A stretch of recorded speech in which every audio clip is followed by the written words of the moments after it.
All right, I'm going to give you the do's and don'ts when attending company events. Now, a lot of times we don't want to attend these events in the first place. I get it. But especially when you're early in your career, you probably are going to have to go to some of these. A lot of managers and upper level like to make this highly suggested, which is a nice way of saying it's mandatory. So if you're going to go, here's the do's and don'ts of going to some of these events. Let's start with the don'ts. First don't drink, don't get drunk. Obvious reasons, but a lot of people break this credo, but you don't want to get drunk. You don't want to have a reputation for being the tipsy guy. You don't want to make a fool of yourself, because even though you might be off site, it's going to come back to bite you in the office. So yeah, don't drink at all. Don't even imbibe. Don't people buying drinks say, hey, you should get a drink. No, I'm okay, cool, I got an early morning tomorrow. Whatever excuse you got to come up with, but just don't do it. It's not worth it. I know people say, well, I only have one or two. It just don't have any. It's just that simple. Go drink when you get home. You feel me? You're in the comfort of your own home. Nobody's gonna see you acting ass. You know what I mean? So yeah, don't drink at company events. Number two is do not gossip or complain. A lot of people, when they get off site, especially when they've been drinking, but even when they haven't been, they feel like they can let their hair down, so to speak. They feel like they can relax, and they might have some slips of the tongue, and they might start gossiping. They might start complaining about certain things. They might complain about the manager. They might complain about how business is being run. They might complain about this coworker who wears the worst perfume in the world. Whatever the case, you don't partake in it. You just let them get it off. And when they ask, if they directly ask your opinion, you say, oh, I don't really know about that. Or, you know what? I just try to focus on what I can control. That's a great answer for anything. Anything anybody asks you about, you just, I don't know. I'm just really focused on what I can control. And then you say it like that, people move on. So, yeah, don't gossip, don't complain. Number three is don't isolate yourself and be on your phone. You know what I mean? Even though you don't want to be there, you don't want to appear like you don't want to be there. People start saying, oh, he's not a team player.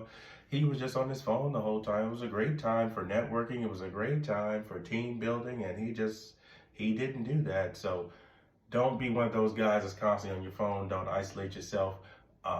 Look for opportunities to,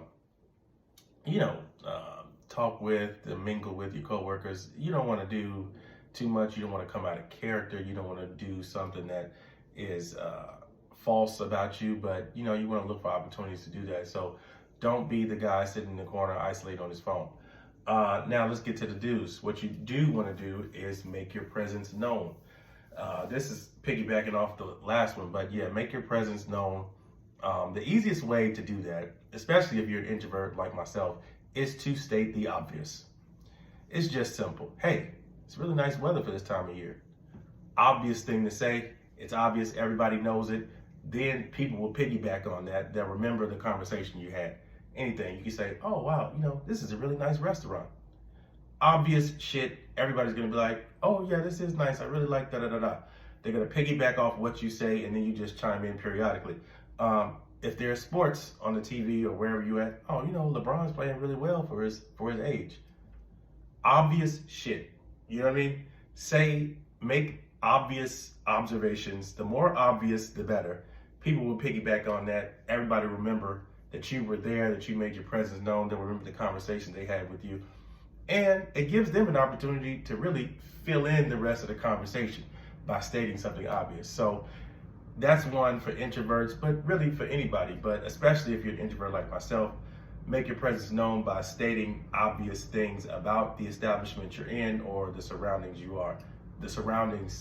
you're in. Number two, listen to others gossip and complain. That's what you do want to do. You're not going to partake in it personally, but if they start gossiping and complaining, you definitely want to take mental notes. Make a note of who they're talking about, the types of things they say, what they're saying, and then understand that they're probably going to be saying these same things about you, and understand that this is vital information that you can leverage at a later time.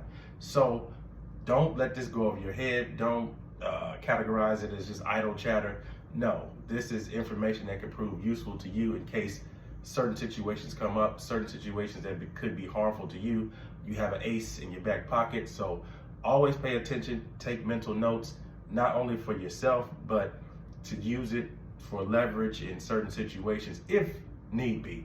But also understand that whatever they're saying about others is probably going to be what they're saying about you. So you want to know who's loose with the lips, keep an eye on them, keep an eye on what they say, and then you can know how to navigate and move when you're around them. So always pay attention to what people are gossiping and complaining about. And if they complain about certain things, you can leverage that information into, another opportunity at the job, or you can leverage it into something that could be beneficial for you. So always pay attention to those types of things.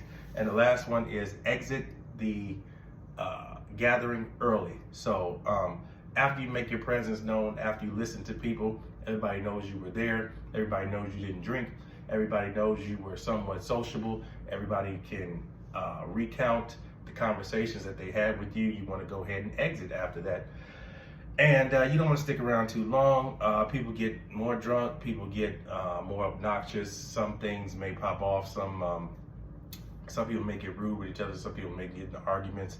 You don't want to be privy to all that. You just want to make your presence known, get out early, and then your presence will be more valued because they'll feel like they're missing something. They feel like that you weren't there doing all the other silly things that they were doing. You maintained your dignity, you let everybody know, and then you exit smooth. You exit out, and then people will want your presence more because they feel like it's more valuable because you're able to exit, you're able to self-discipline yourself to a point where you're able to exit the event early. So those are the do's and don'ts, 3 for each when you're attending corporate events.